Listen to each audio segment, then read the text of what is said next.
Hey, what's up, everybody? Back with another video from Kiev, Ukraine. And as you can see by the title, today I'm going to be talking about what a President Trump reelection would mean for Ukraine. Had this conversation probably 4 or 5 times with people here in the last week. And so I thought I'd go ahead and do a video on it to be able to put it out to a greater audience. It has started to cause some stress and some anxiety here because with the media coverage and everything, and a lot of people here are a little worried about it. And so I'm going to probably do a little bit of a different take on this. I know a lot of people are talking about this right now, to include fellow YouTubers. I want to take a little different approach. I want to take more of an analytical approach to this subject. So a lot of people actually message me and ask, as far as like with the Ukraine war, what other YouTubers do I watch, especially like American YouTubers? And it surprises some people when I tell them I don't. Um, I mean, why would I? I'm in Ukraine. Why would I listen to what somebody 5,000 miles away is saying about Ukraine? But that's a whole nother story. The problem I have is when a lot of people who don't have the requisite background in Ukraine or the requisite professional background are doing videos on Ukraine or pretty much any other subject for that matter. They'll tell you all kinds of things. As specifically when we talk about the conflict in Ukraine, they'll draw on maps and they will tell you that Russia's going to do this next, or going to do this, and they never use any keywords that I look for. Those keywords are based on. If I try to watch any of those videos, I spend most of my time screaming at every statement they make. 3 words: based on what? If you're talking about Russia's going, what the maneuver forces are going to do next, is it based on uh, doctrine, historical precedents, procedural requirements, geographical restrictions? Has to be based on something. If not, then it's most likely just your opinion. So if you listen to those words based on, that's usually the difference between opinion and actual analysis. So I'm going to take a little bit more of an analytical approach. I'm going to look at this problem based on historical precedents and some procedural requirements, and then just also some kind of tricks that our biased media uses when reporting on whatever subject of their choice. So for those of you who might be new to my channel, hi, welcome. So I am a former Army intelligence officer with 22 years experience, about 15 of that as an intelligence officer focusing on Russia, Moldova, and Ukraine. That's kind of the overall general, like in general, what I did. And that's a little bit relevant to this conversation. The more relevant part of my career would be during my time at the strategic level at a COCOM, and I'll explain what that is later, and my time at one of the 3-letter agencies in DC at the national level. I have experience drafting, editing, and publishing policy based on national directives. So I'm going to use that, fall back on that experience as well when I get into the procedural arguments and talk about that. So what is being said right now? What's the media reporting that has everybody so worried? So 2 things that come to mind and come up in topic of conversation when I talk to people. Number 1 is, if Trump is elected, he's going to immediately defund Ukraine. And number 2, if he's elected, he's going to pull the United States out of NATO. So I will go ahead and squash one of those arguments for you right now. The president does not unilaterally have the power to pull the US out of NATO. Now, what's funny is I was going to say that and let it go, but I decided to Google it. So it turns out I'm right. So any of you watch my channel, that shouldn't be a surprise to you. I'm joking. I'm right, but I'm not as right as I thought I was, because Congress just passed that law in December 2023. I guess prior to that, I don't know why it was set up like that, but prior to that, a president could pull us out. But that's one of the things that Congress did. It passed a law. So no, the U.S. cannot the U.S. president cannot unilaterally pull us out of NATO without congressional approval. And I will tell you right now, on both sides of the aisle, Republican and Democrat, there's too much support for NATO. That would never pass. So that's the end of that argument. No reason to talk about that anymore. So now the other argument, people talk about, or the other narrative being pushed that has everybody worried, is Trump's going to defund Ukraine if he is elected. So one of the things that we have, I guess in order to look at this, we have to establish a couple of baselines.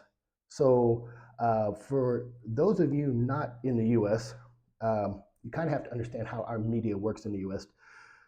our media is supposed to be objective. They're not supposed to side with one party or the other. They're supposed to report objectively to the people and keep the government honest. That is literally their job. That is their duty they have to the people. And because of that, they are granted the First Amendment protection of the Constitution. Unfortunately, our media has gotten away with that, went away from that. Now we have, this is not opinion, this is fact, so we have to establish it as truth. We have what's known as liberal media and conservative media in the US. So if I say ABC, MSNBC, or CNN, you automatically know they side with the liberal wing of our political party. If I say Fox or Newsmax, you know that they side with the conservative side. So the liberal side reports things more favorably to liberal political candidates, Democratic political candidates, and they will report things more negatively against Republican candidates or conservative, not candidates, but politicians, and vice versa. Newsmax and Fox will report things more favorably towards conservative politicians and more negatively against liberal Democrat politicians. That's just how it is. So why that matters is because it's the liberal media right now that does not report things favorably on Trump that's pushing this narrative that if he is elected, he's going to defund Ukraine. Why that matters to the overall community, the world community, is because the liberal networks in the US are the ones that most of the international outlets parrot. I go to England once a month, or at least every other month. I've been doing so for 6, 7, 8 years now. I watch BBC and Sky News all the time. I can tell you they parrot what CNN says almost verbatim, almost word for word. It's, and a weird thing I noticed is Sky News UK and Sky News Australia, even though they're both Sky News, are completely opposite. Sky News Australia is very conservative. Sky News UK is very liberal. Find some story they're both reporting on and watch like a video of both of them reporting on it and look how far apart they are. It's crazy. So anyway, so it's the liberal media message that's being pushed to the outside world. And now I'm starting to see some of the Polish, French, German, and even Ukrainian news outlets repeating this. And unfortunately, they reach out to the same people who talk to these liberal networks, these experts, and they interview them, and it's raised fears over here. And I don't think that's warranted. I think it's very selfish for our media to do. I think they do that. They play this dirty politic games, and it gets worse in election seasons. And I want to tell you, and I should have said this right off the bat, I am not a Trump loyalist. I am not a Trump maximalist. A lot of you might accuse me of that on this video because what I'm going to say goes against the narrative out there. I am not trying to push a pro-Trump view. I'm not trying to push an anti-Harris, I guess we could say at this point, view. I'm just trying to tell you some of the dirty little tricks our media pushes, what was said, and why I don't think there's any cause for hysteria at this point. So in our liberal media, there's kind of this narrative out there that Trump is friendly to Putin. Putin wants Trump back in office because it's Putin's little buddy, and Putin thinks if Trump gets back in office, then he's going to defund Ukraine, and then he's going to force Ukraine to capitulate. And if I honestly thought that, do you think I would still be living in Ukraine? No. So I'll go ahead and look at a couple of things here. This narrative has been going since Trump was in office. The Democrats have pushed this narrative that Trump is friendly to Russia. And it's always based on because he said this. A lot of things that go against Trump are based on what he says and not what he did. So let's go ahead and take a look at this article from the Washington Post here. And as you'll notice, this article is actually from back in 2019, so when Trump was still in office. So it says here, he has not been soft on Russia. He's been tougher than Obama. And Dan Sullivan, a Republican out of Alaska, wrote this article, and he says that now that the Mueller investigation's over and the whole Russia collusion story has been basically kicked to the curb, we should also talk about this persistent and pernicious, I don't even know what that word is, narrative that the president has been soft on Russia. So here, it says this narrative has been continuously promulgated by a host of former Biden administration officials and disseminated by a headline-chasing national media who've attempted to dissociate Trump and the administration's Russian policies. president himself. They've done this by disparaging the president for his words, but not crediting for his administration's actions. So, like I said, they always want to say, well, Trump said this, Trump said this. And I got to tell you, I don't care what any politician says. I care what they do. I don't vote on personality. I vote on policies. There are politicians that I don't like, but I like their policies. That's fine. This is not a popularity contest. It's turning into a popularity contest, which I think is extremely dangerous for the U.S. because then the media and different political parties realize all they have to do is manipulate people's emotions and get them to based on personality, not policy, because it's easier to invoke people's emotions than it is to actually get them to understand the policies you want. So it's easier for me to get you to hate a person based on his personality than to agree with my policies. That's kind of the narrative it's taking.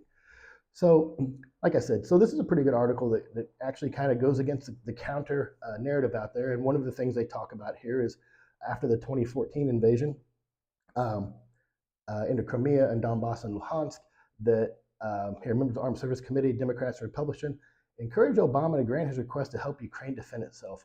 Obama refused. He wanted to send blankets and helmets instead. However, Trump, even though they said he's friendly to Russia, once he came into office, he sent javelins, small arms munitions, and short-range missiles as well. So one of the things here it talks about specifically is it talks about the European Deterrence Initiative, which is called EDI. This actually started under the Obama administration. It's called as ERI, the European Reassurance Initiative, and it formed these battle groups. I think there were 4 battle groups or 6 on NATO's eastern flank, and it was meant to be like a show of force, a deterrence against Russian expansion. Now, because of the war in Ukraine, that's been plussed up to, I think we're up to 12 battle groups now, with an additional 3 countries, maybe 4 countries now hosting battle groups. And you'll see here that Trump requested $17 billion for EDI, as opposed to in Obama's final 3 years in office, he only requested $5 billion to support a program that he initiated. So like I said, this is not, I'm not trying to give you a pro-Trump, anti-Biden or anything. I just want to show some of these things he did that are counter to the media narratives out there. Here's a pretty good article too on Business Insider about the 6 ways the Trump administration was actually tough on Russia.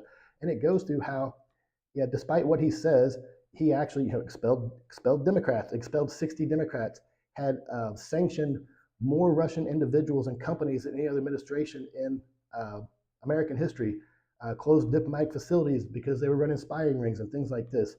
So like I said, it doesn't matter what he says, it matters what he does. Trump is narcissistic, loud, and not a very good speaker, but you can't argue with his actions sometimes. And even Jens Stoltenberg talks about this, the Secretary General of NATO. A lot of these foreign news agencies, when they interview Jens Stoltenberg, they will always try to hit him with, well, what if Trump gets reelected? What if Trump gets reelected? And he's very good about not taking that bait. He says, I worked with him before, I'll work with him again. And he says, you may not like his delivery or like, what he says, but you can't argue with his results. He said, because of Trump complaining about NATO and people not meeting their 2% goal, he said, NATO is stronger now than it was before. So like I said, I like when people actually use common sense and don't just fall into the narratives. Here, this is a good one by NPR, which is not famously favorable to Trump when they report. Despite Trump's rhetoric administration, he draws a hard line on Russia. And this kind of goes through, and this is a pretty good article to read. I'm going to post links for all these articles in the video description. This one, the host, Sarah McMahon, is talking to John Herbst, and she kind of throws the narratives out there. Well, he said this, and Herbst comes back and counters every one of these. And I think it's important that he should be given credit for what he did, not what he says. For me, Trump reminds me of I guess maybe around the I might get my dates wrong here, 30s or 40s, during like our Prohibition era, when we had the gangsters, running around like Chicago, Al Capone and stuff. You'd always see the old gangster movies where the guys were in trench coats and fedoras, and they'd always come up to a guy and pat him on the back, and you're like, hey, buddy, you got a light? And they always said they were doing that because they were looking for a soft spot to stick in a knife. And that's what Trump reminds me of. We have a saying called killing them with kindness in the States. And that's kind of what Trump reminds me that he does when he kills people with kindness. And this is a small side rant here. When Trump got into office, got into it with the leader of North Korea, Kim Jong-un, and they were arguing back and forth, and people were screaming, he's going to get us in a nuclear war with North Korea. And Little Kim, I call him Little Kim, Kim Jong-un kept threatening the U.S., and Trump finally said, if you threaten the U.S. one more time, you're going to be met with a fire and fury you've never seen before. And people were just freaking out. Oh my God, I can't believe he said that. He's going to get us in a war. And what happened? Kim Jong-un invited him over to North Korea, the whole meetings after that. Now, as an analyst, I'm watching this, and I also was watching the way North Korean news was reporting. And prior to that, they were calling Trump the great Satan. And, the West was a great Satan, and he was the devil. And all of a sudden, after that, and Kim Jong-un invited him to this meeting, they started referring to him as Mr. President and President Trump. So what happens? Trump shows up to North Korea, gets to the border at the DMZ, demilitarized zone. Little Kim steps across, takes Trump's hand, and steps back into North Korea with Trump.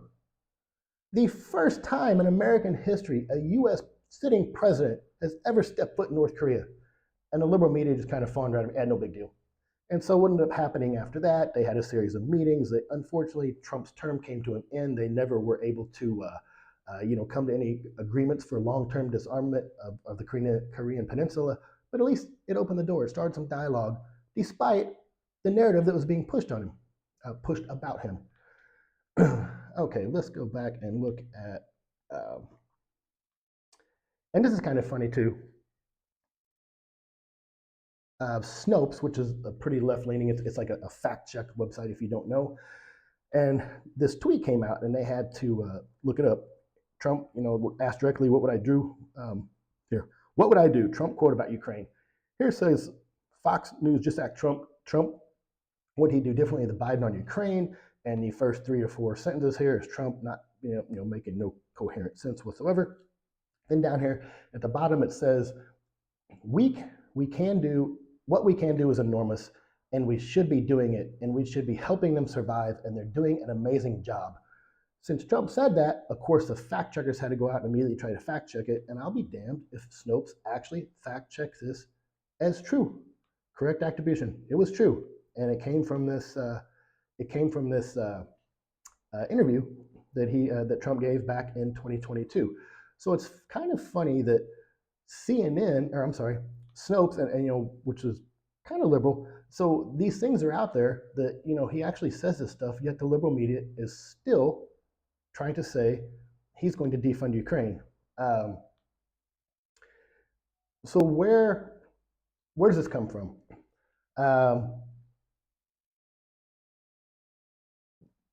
The media has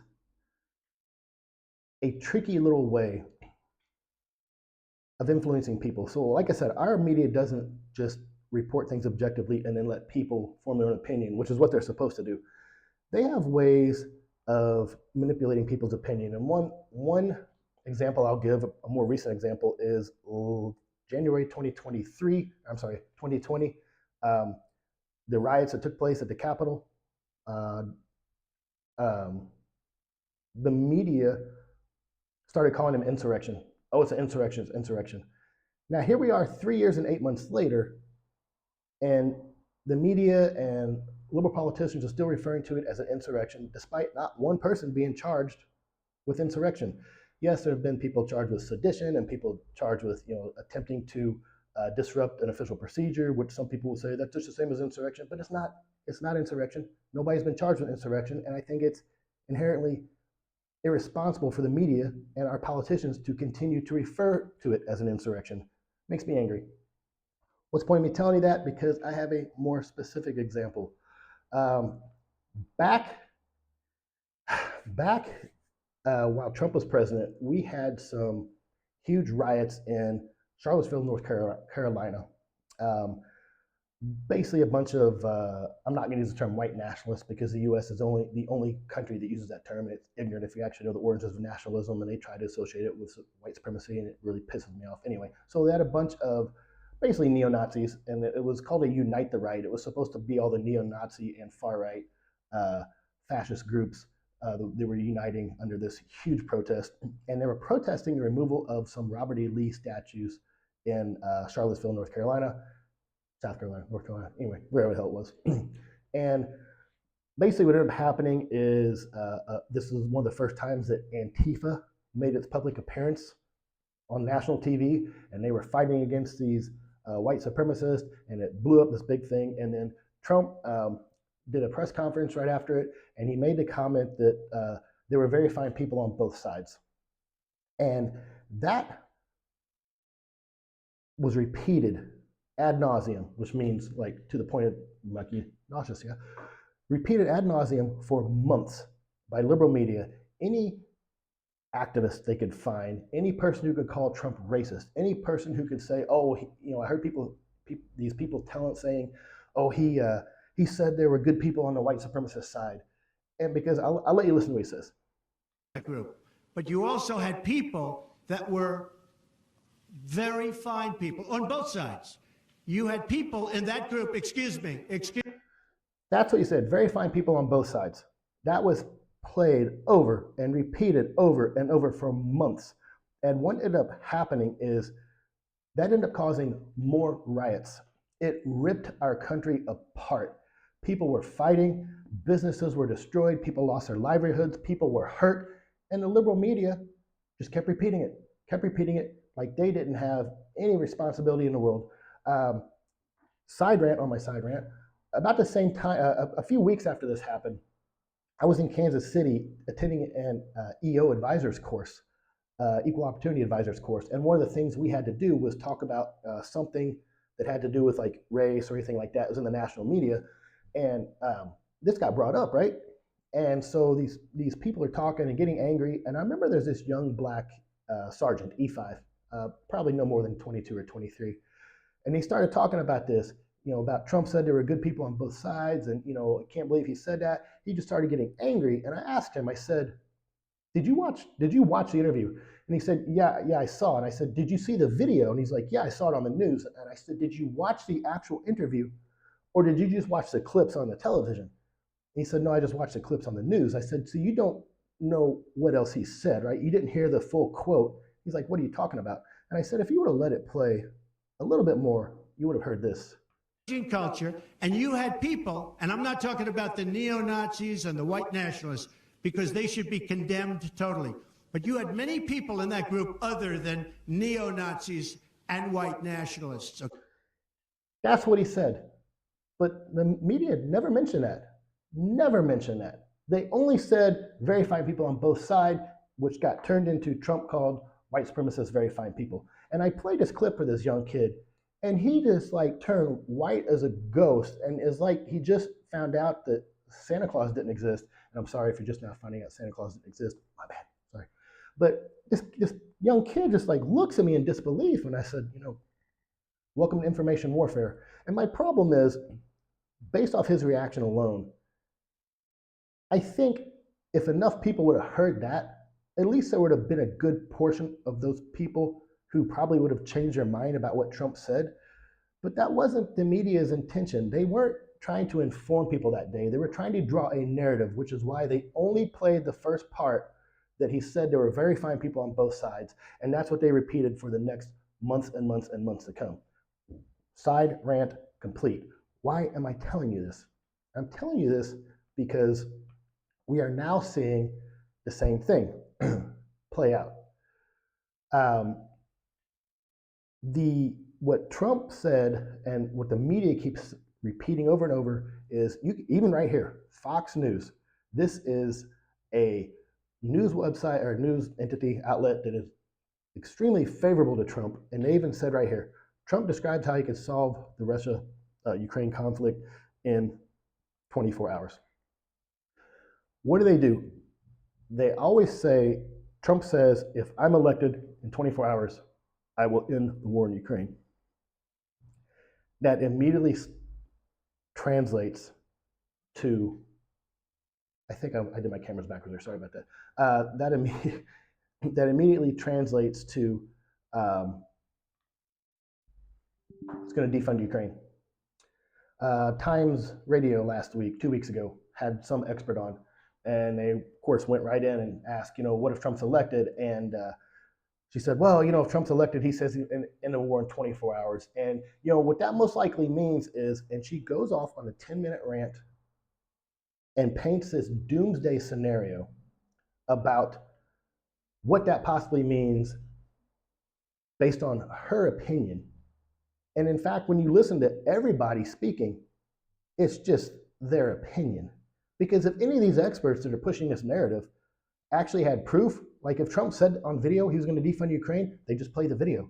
If he actually put out a policy said we're going to defund Ukraine, they just point to the policy. But they don't. Instead, they get all these people come on, they're supposed to be experts who repeat the narrative they want to push, and that's what's caused this anxiety and stuff overseas.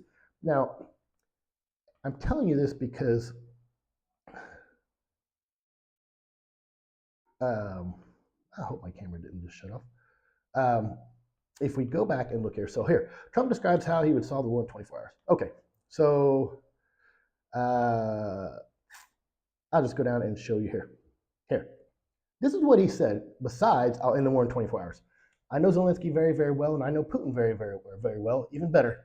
And I had a good relationship, very good with both of them. I would tell Zelensky, no more. You've got to make a deal. I would tell Putin, if you don't make a deal, we're going to give him a lot. We're going to give Ukraine more than they've ever got if we have to. I will have that deal done in one day. Based off that alone, the media could easily make the case if Trump is elected, he's going to arm Ukraine to the teeth. Why? Because those are the words that actually came out of his mouth. However, that goes against the narrative they want to push about Trump because the liberal media does not want Trump to get elected. Therefore, they're going to push this narrative. If he gets elected, he's going to defund Ukraine because he wants people who support Ukraine. They want people who support Ukraine to back off that. But once again, if the media would just be responsible and report, the full quote, then people can make up their own minds instead of driving these narratives, instead of listening to these media-driven narratives. The media says things like, they quote Viktor Orban, and CNN really cracks me up because a couple of years ago, and then even a couple of months ago, CNN just trashed Tucker Carlson for interviewing Viktor Orban.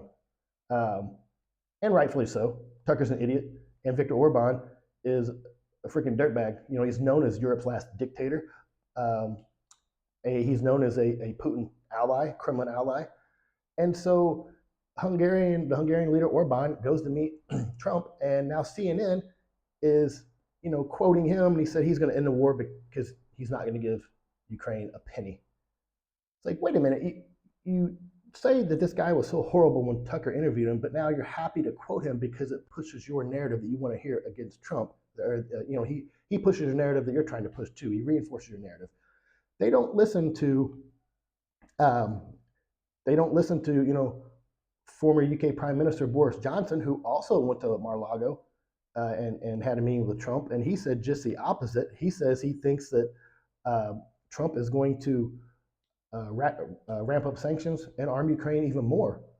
So it's funny that the liberal media is now quoting Viktor Orban, who's known as Europe's last dictator, and not quoting UK, our oldest and biggest and most strategic ally, not quoting their former prime minister because it doesn't push the narrative they want.